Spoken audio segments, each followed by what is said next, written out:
Hi, I'm David with EV World News. We're talking about electric vehicles, green energy, and the stock markets. I'm here today with our founder and chief editor, Bill Moore, is back with us. How's it going, Bill? It's going fine, thank you. All right, so we've got a few things to cover today. We're going to talk about Tesla Model 3Y battery degradations. And we're going to talk about what China has for an electric vehicle advantage. We're going to talk about our Chinese EV manufacturers and battery manufacturers using slave labor. Yeah. And we're going to talk about the Tesla Robotaxi unveil date being released. And then we got a special treat. We're going to talk about some comparisons between 1910 electric vehicles and current day electric vehicles. That sounds like it's going to be a very interesting Yeah, topic. it's an interesting topic, yes. All right. So for starters, we're going to talk about this topic. One of the things I see people all the time, and I don't know why, people think that EV batteries only last for like 5 years or 50,000 miles. And by law, they have to be warranted for a minimum of 100,000 for full replacement. Yeah, 8 And years or 10,000 or yeah, 10 8 years or years. 100,000 miles. Yeah. And as an example, Rivian warranties their batteries for 175,000 miles to get a Good on replacement them. battery. And some of the Tesla model, the Model X and the Model S, have a 150,000 mile warranty, and your basic rear-wheel drive 3s and Ys have 100,000, and then their long range has 120,000. They all still stick with the 8 years, but they Right. have just longer warranties on the mileage. And people have these thoughts. Now, I've known people who've had their batteries go out in the warranty period. Okay. But what you don't generally see is if that battery lasts that long, it's not going to just fail. Now, the definition of failure in a battery is if it's fallen below 70% of the original range. Yeah. Okay. Now, when that happens, the systems on the vehicle just don't work right. So it's not just a matter of whether you still have juice. It's a matter of whether the vehicle engine will function properly. Now, so I'm going to share this. This is what we've got here. So this study was done, and this is data being released from Tesla because they have all this data coming in because all of their vehicles are just basically big data centers on wheels. And this is, on average, the degradation after 200,000 miles on the batteries on the Model 3 and the Model Y long range is 15%. Now, I remember Musk saying previously the expected battery life of a long range battery is approximately 450,000 miles. It's considered to be the service life of that battery. On a standard range, it's considered to be 300,000 miles. But so what they're saying here is if you had a 300-mile battery that was a long range, after 200,000 miles of driving, you would have dropped about 45 miles off that. Should be it. Yeah. Still 255. Now, let's see. The average retention is 85%. They previously did this on the Model S and the Model X, which averaged a 12% loss. So a smaller loss after 200,000 miles. Bill, excuse me.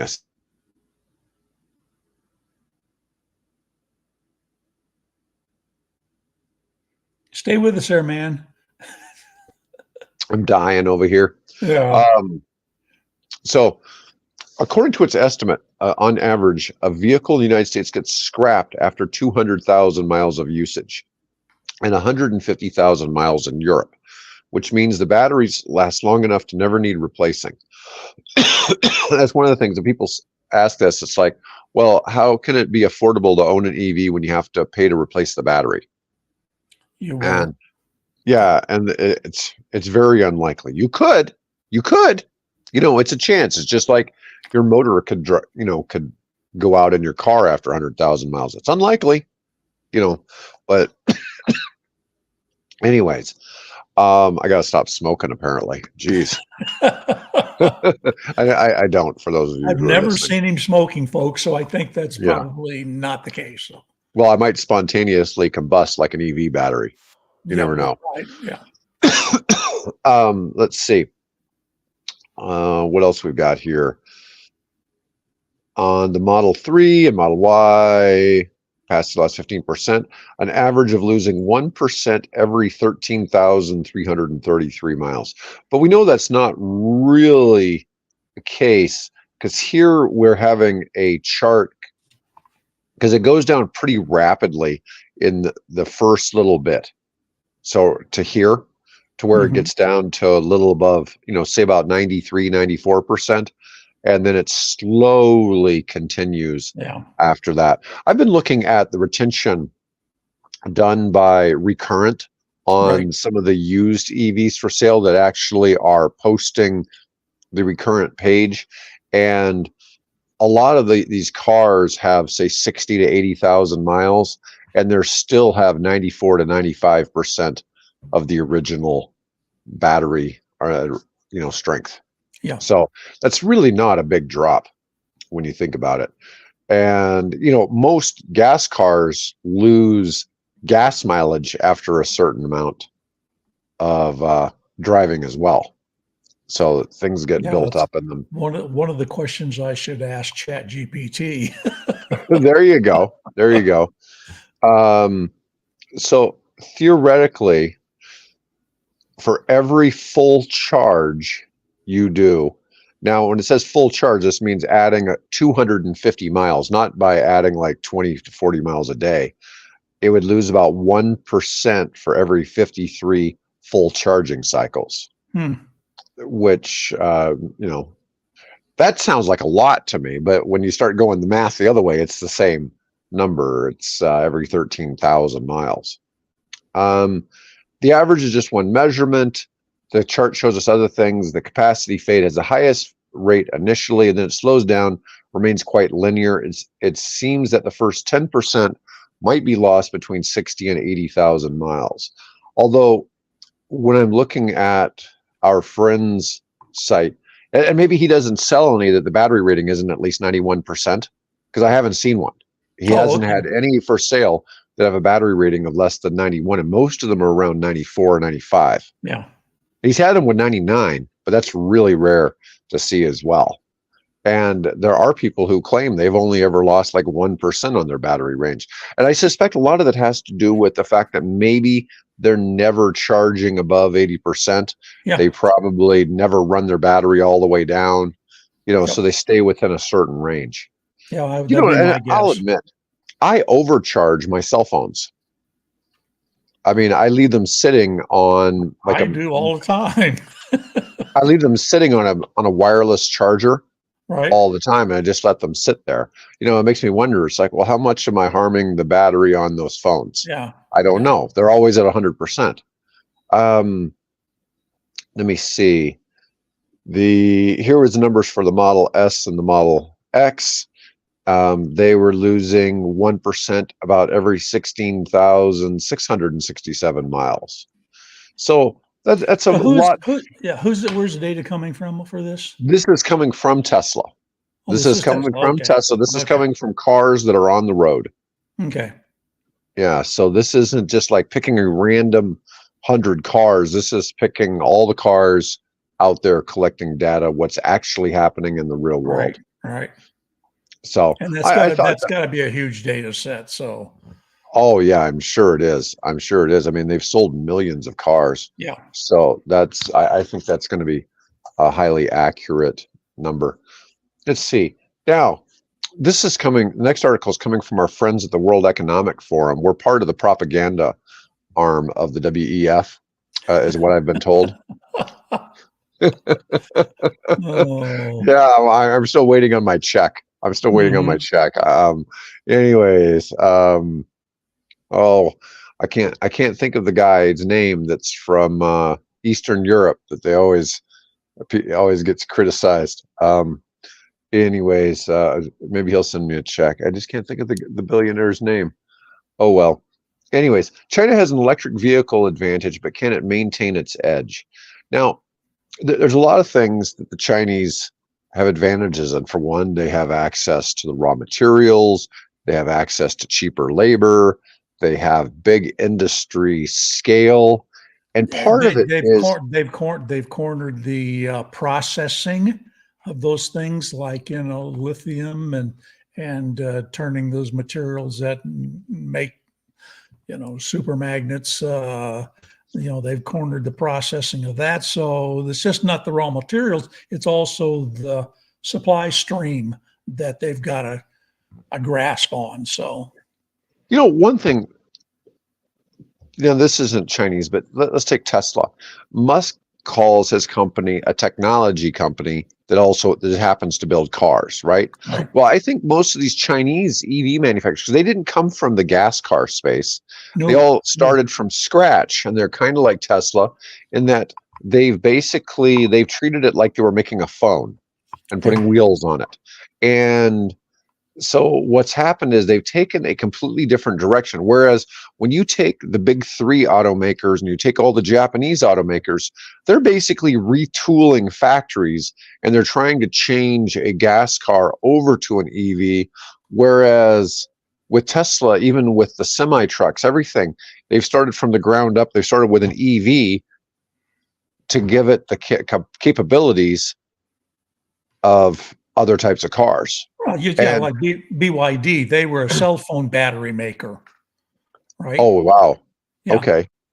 And that's a big change. But you look, a couple of the Chinese automakers have come from the cell phone space. Yeah. And they started making cars. And it's a completely different manufacturing process that they've been able to adopt here. But let's see. The global auto industry's potential for Chinese automakers should not be overlooked. Well, they're the largest exporter of cars in the world, cars, period. Now, part of that is because they sell so many gas-powered cars into Russia. So Russia is a really big market for them, and there's some other big markets for them. But let's see. Chinese automakers have struggled to find success in mature markets, including the Western Europe and the U.S. Of course, we don't have Chinese autos selling in the U.S. EVs represent a potential ticket to gaining a more influential seat. Technically, we do. Right. We've got some that have kind of snuck in. I mean, we see the Volvo. Polestar and Volvo, Yeah. So EVs sell in China for the equivalent of $34,000, lower than the $55,000 average in the United States. And we see them keep getting cheaper, right? That's all we see is we see the price on the EVs going down. Yeah. In some cases, that's really good if you're the buyer and not so good if you're on the investment side. I mean, I noticed I don't know. A couple of my stocks went the last couple of days. It like crashed. So, well, part of it is I don't know that the average investor understands that the cost of manufacturing the vehicles should be going down. That's not saying it's doing that for everybody. Not every, Lucid's still not there because they've got to get to an economy of scale. But it really just depends on the company. Yeah, have you seen the president's comments about how that they're years ahead of Tesla?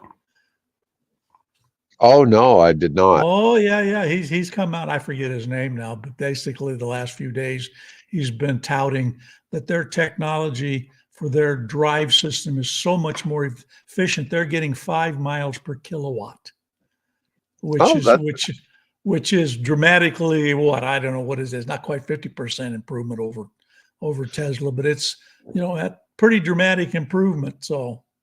Yeah, Tesla's, most of them get about 3.5. Yeah. 3.5 miles per kilowatt. No, I can't. That's just his comments. I haven't verified it, but that's his, his big selling point right now. And of course, he has one less competitor now in the world. Of course, you've heard about Fisker had declaring bankruptcy this week. Yeah. Well, Tata's EVs that they make in India get 8 miles per kilowatt hour.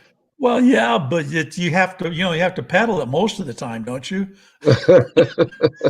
Yeah, I'm just saying a lot of that, the miles per kilowatt hour is based on the weight of the vehicle. Oh yeah, And and so that you're doesn't weigh a adding a lot. thing. Yeah. And the Teslas the Model Y is considered to be the safest vehicle on the planet. And I'm sure it has to have some weight to be able to Yeah. do that. Well, And in the so, way they've engineered the structure and stuff like that. So yeah. yeah, I'm just saying, that there's a difference there between weight versus safety, I guess. Right. You know, um, Let me see. What our EV study suggests a key factor fueling Chinese EV demand is the confidence consumers have when it comes to how quickly and aggressively these changes Yeah. are being addressed in China. Well, I mean, most of the Chinese EVs are actually sold in China. Yeah, that's their Respondents are biggest far less. market. Yeah. 43% of EV intenders say there are not enough places to plug a car in. That number is lower by nearly 1/3 in China. One of the things I was reading in China is most of your light poles now have, if there's a street lamp, it also has an EV charger attached to it. Yeah. Yeah. Hey, So I that's I proposed that idea over a decade ago. I've got two light poles out here. They have a little cover, and I thought all we got to do is just tap into that. But then somebody said, "Yeah, but they turn the power off at dawn." Okay, I'm sure that can be fixed. there's always something, right? Well, There's maybe you always just something charge it there. at Yeah. night, right? Yeah. Well, yeah. When the street lights are on, charge it at night. Yeah. Yeah, I mean that's when air conditioning's not being used. Yeah. Exactly. Yeah, I mean it would make sense then to only have it charging that time. Let's see. All right, so we're going to cover another topic here. This was something that I was doing a little checking on. I found a few articles on this topic. I don't know about this Quartz company for their news or whatever, but the title is Chinese EV batteries for Tesla and others use slave labor, lawmakers say. Battery manufacturers Cattle and Gotion, I know I could say CATL, but I always call it Cattle, are linked Right. to several automakers, including Ford and Volkswagen. Well, Republican lawmakers are calling for the U.S. to ban products from Cattle and Gotion, citing indisputable evidence that their supply chains use slave labor. One of the issues here is that Cattle, who is making batteries for Mercedes, Tesla, BMW, Hmm. and Ford is teaming up to build a plant in Michigan Yep. with Yep. them. Yeah, that they're connected to forced labor for Uyghur ethnic minority that has been being persecuted in China for the last few years, not first few years, Yeah. last Yeah. few years. Anyways, it's a company called Xinjiang Production and Construction Corps is a sanctioned paramilitary group sanctioned by the U.S. and its partner companies. It sources materials from a subsidiary of the government-owned Xinjiang Non-Ferrous, which has been accused of participating in human rights violations. And this is okay. Yeah. So They have. Volkswagen tried to do a investigation. They found no evidence of human rights violations, but I just, I we talked about this before. China is not a great actor on the world stage. Okay, there's so many things they do. People, you feel free to leave your opinions in the comments, Yeah.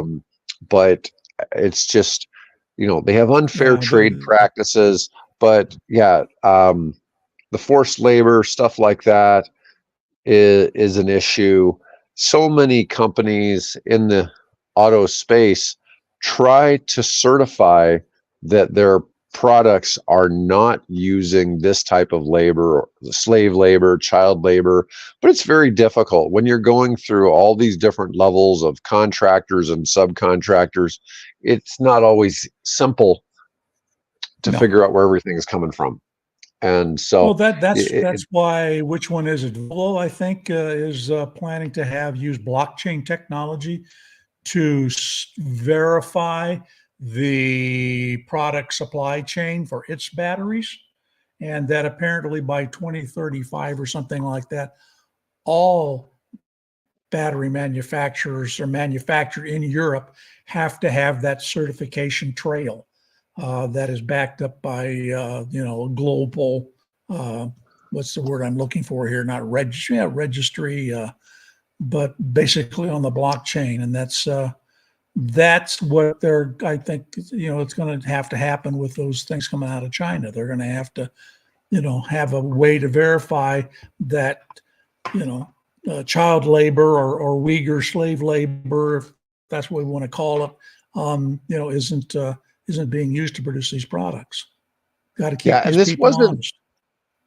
Yeah, this hasn't just been in the EV space. So in February, Volkswagen confirmed that thousands of Porsche, Audi, and Bentley cars have been held at U.S. ports because components within them violated U.S. laws prohibiting forced labor.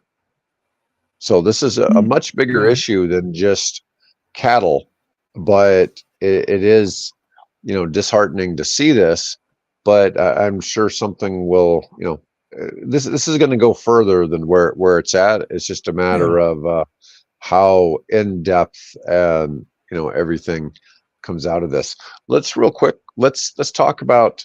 There was an announcement today that Musk says he's giving a robotaxi unveil date of August 8th. It says 8/8. Yeah, he did that a few weeks ago, actually. Yeah.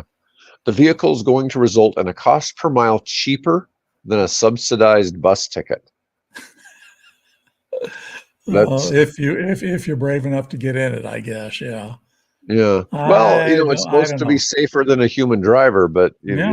Well, yeah. the thing is, they're going to be operating. Well, I don't know. I take that back because they could be. We used Uber when we were out in Seattle to get us from my daughter's house to downtown Seattle and back, and those Uber drivers, they go everywhere. So I'm just wondering. Well, he's got millions of cars out there collecting all that data, so I'm assuming he'll. By the time he rolls this thing out, hopefully, it'll have streets down and lights and stop signs and all those things. And what was it? Was the one that was the traffic cones on the GM program in San Francisco? People would put traffic cones on them and they wouldn't move. And so, yeah, I mean, I can see the advantage of this because if you don't want to own a car, you don't have to own a car. There may be times when, you need one to, go to a doctor's office or, to do your shopping or go visit friends that are outside the range of, the mass transit or your electric bicycle, where it would come in handy. But well, his in claim. my mind, it's going to take me a while. I'm an old hat here, and it's going to take me a while to trust climbing into one of those things. Well, saying that it's going to be cheaper than a subsidized bus ticket. When I start looking at the math, it is not as great of a deal as that sounds. Okay, so Musk believes the vehicle is going to result in a cost per mile cheaper than a subsidized bus ticket. Well, the cost of a bus differs depending on the metro area. That cost per mile can range from $7.40 in Holy Charlotte to crap. $30 in New York City to operate a mile? bus per mile. Now, Per I realize mile. buses don't go very fast, but still, that just seems hard to fathom how that could be. Teslarati reports that Robotaxi could have two designs: a $25,000 car that'd be cheaper than current models, which consumers can drive, and a second model that comes with a steering wheel and is built to be fully autonomous. Oh, without a steering wheel. Without and is a built to steering be wheel, fully yeah. autonomous. Oh, God. Shades of what Google and Alphabet did. God, how long's that been ago now? A good decade when they introduced that little bubble car with no steering wheel and autonomous driving. Yeah. Yeah, it's scary. Autonomous cars could have several benefits. They could lead to fewer injuries and deaths. Car crashes are the leading cause of death in the U.S. for those between ages 1 and 54. All right, I'm above 54 now. We're both You're safe, Bill. man. We're safe, We're man. safe. Now we have to worry about heart I'm just disease. barely above 54, though. There Just you go. barely. There you go. Yeah. We're not exponentially barely. Right. right. Let's Compared to see. Methuselah, right? Right, there you go. You're just a Okay, fraction of his age. right. Yes. Um, they can reduce congestion, which would shorten commute times. Well, not if you have, 100,000 of them running around one city. Well, yeah, this is an issue, and we should probably talk about that. People are going to call them the new metallic roaches Yeah, running around town. yeah, Okay. Um, let's see. Less congestion could reduce environmental problems. Idle cars increase global temps, which cause more extreme weather events. Doesn't have to stop at cars. This company found success with self-driving tractors. That's kind of interesting. There's reports of self-driving cars being unsafe. Tesla had to recall models last year. The company even received a safety award for the Tesla Model Y. We'll see. The unveiling of Robotaxi could provide us with more details and a timeline for this new technology and added safety measures. That's one thing. I think they're constantly looking from um, how they can improve safety in the cars. That's something that Tesla has always taken a pretty serious approach to, it seems. yeah. No more crashes from speeding, drunk driving, sleepy drivers, or jumping signals. Well, it's a different take on driving, that's for sure. It's going to Yeah, be hard to deal with. I wonder though about this assumption that having all these cars running around will reduce congestion. Because when you think about it, a typical 8 to 5, kind of a work schedule thing, all those cars are on the road from 8, till 9 or 7:30 or whatever it is, it takes you to get to work. There's that congestion, but then they all park, right? Right. And then there's the big rush out where the big whale glob, tsunami of cars head for home.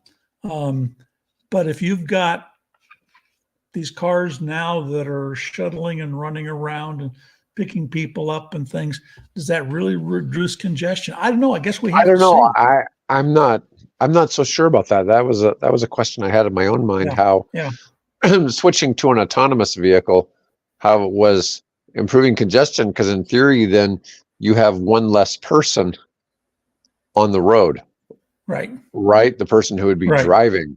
But does that necessarily make it less congested? I mean, it Yeah. might mean there's less people in the car. I mean, this argument was raised. Oh God, back years and years ago about will it reduce congestion or just clutter the roads up more with more cars without drivers, running around. So I don't know. I think time will have to tell on that one. I'll see what unfolds.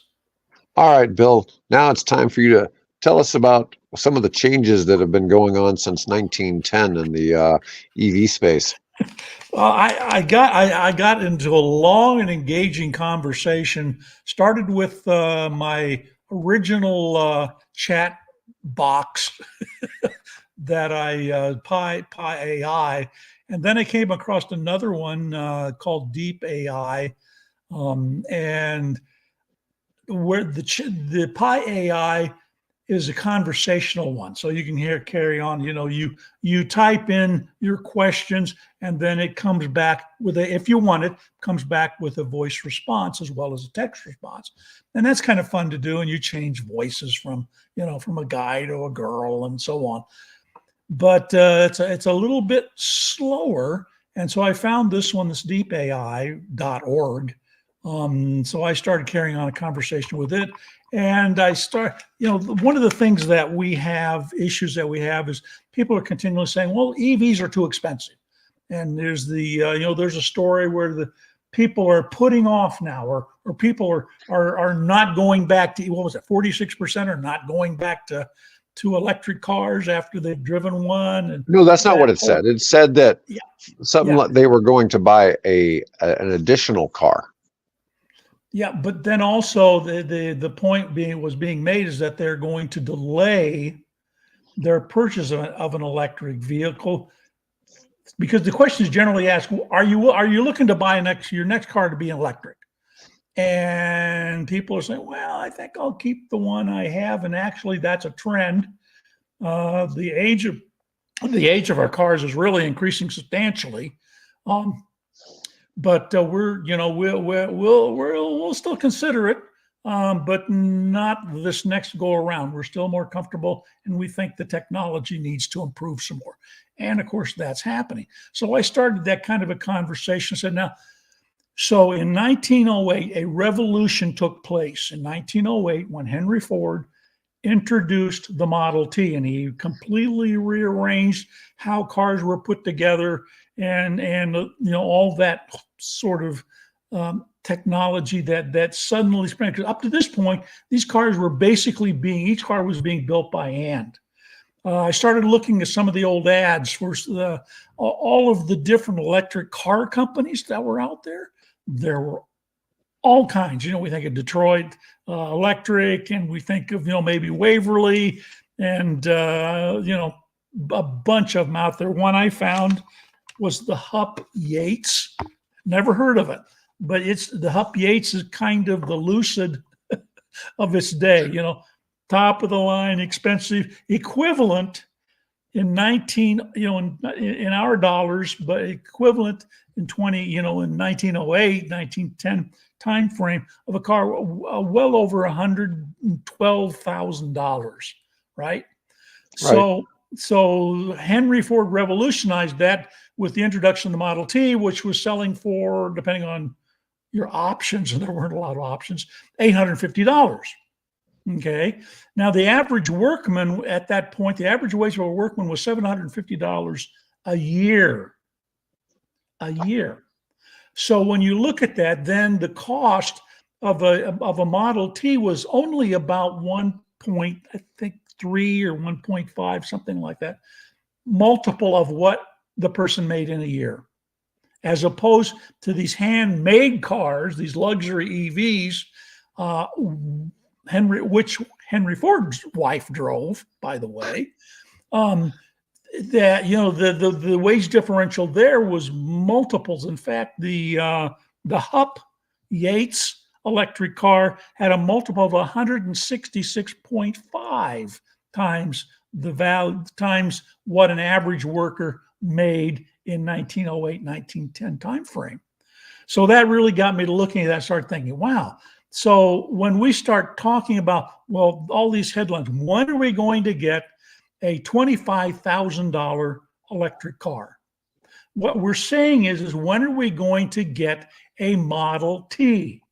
Because the Model T in 1908 was comparable in ratio of price to what a $25,000 EV would cost today. Then this led down to this whole rabbit hole of okay, the other issue is electricity. And I really found this interesting because people say, well, we don't have any place to charge it. And we know for about 40% of the population, that's true. If you live in a big apartment complex, you've got no place to charge it unless you have a long extension cord and you hang it out your window and you run it out to your parking spot, or you're lucky enough to have a garage and that garage has a 110 plug in it, which of course, as we know, takes all night to put 30 or 40 miles of range back in the car. Right. So then I started looking at that and I said, well, how many people in 1910 had electricity? And so in 1910, 36.9% of American homes had electricity. Okay. Well, how was that electricity distributed? In other words, does everybody have access to it? No. Most of that electricity, the homes in urban areas, 64% of those homes had electricity. Suburbs were only then starting to develop because we had the availability of private automobiles. 44.8% of those homes, because most of those were going to be new homes, right? Yep. And so they had electricity to put in the new homes. Rural communities had 24.3%. And it wasn't until the 1950s that we got rural electrification that we started to see more and more of those coming up. So then I asked it, well, where, how was that distributed nationally, regionally? So here's the interesting thing that I found. Okay, states with the highest electrification rates, in other words, over 50% of the population, were Massachusetts, New York, Illinois, Michigan, and California. And the states with the lowest amount of electricity, availability were Arkansas, Mississippi, Alabama, Georgia, and Louisiana. And I thought, well, that's interesting. That kind of mirrors what's happening with the penetration of electric cars. And so the Deep AI responded, that is a great observation. Yes, the patterns of electrification, and I'm quoting here, the patterns of electrification in the early 20th century do share some similarities with the adoption of electric vehicles, EVs, in the 21st century. In both cases, we see an urban-rural divide. Just like the early 20th century, we see regional differences similar to the regional disparities of electrification rates in the early 20th century. We see early adopters. We see infrastructure challenges. We see government policies. Okay. All of these kind of mirroring what has happening over a century ago when we were starting to put electricity into homes and businesses and farms. There are some differences. It points out she. How come I'm calling it she? There are also significant differences between the two periods. Scalability, a widespread adoption of electricity in the early 20th century was a gradual process that took decades. EV adoption is happening much faster due to advances in technology and economies of scale. Cost. While electricity was once a luxury good only accessible to the wealthy, EVs are becoming increasingly affordable as battery costs decrease. Ever heard that message before? Network effects. The widespread adoption of electricity created a snowball effect, making it easier for individuals and businesses to adopt. Similarly, as more people adopt EVs, it becomes easier for others to do as well, which I thought was really, really interesting to get the response. But to see that similarity, the places where most of the EVs are is where electrification was first early adopted, which is fascinating to me. Well, it makes sense that it's always going to happen first in the big cities, right? Yeah. Yep. And EVs have a certain, appeal to people as commuter cars, so it makes more sense that they're. And the other thing is too, where gas price is the highest, Speaking of gas, speaking of gas prices, one of the sales pitches of one of the electric car manufacturers, and I think it was Detroit Electric, one of the sales pitches in there, because they didn't, radio wasn't widespread. In fact, I don't think it was even available in 1910. So they used newspapers. So one of the ads in the newspapers has a thermometer, two thermometers next to each other. One says the price of gasoline, the other says the price of electricity. And the price of gasoline, it says, is going up, but the price of electricity is coming down. So I looked at the thermometer, and they had the thermometer registering it at 24. That was their scale. I don't know what that, maybe that was Celsius or something. At 20, well, the price of gasoline showed in the illustration was where the thermometer said 23. So I did a little math on that, and it turns out that in 1908 dollars, right, or actually in 2024 dollars, that 24, I think it must be cents, 24 cents, right. Yeah. So what it is, 24 cents or 23 cents of gasoline per gallon, which, wow, really sounds cheap, is equivalent today to $6.58 a gallon. California prices. California prices in 1908 or mid-1910s.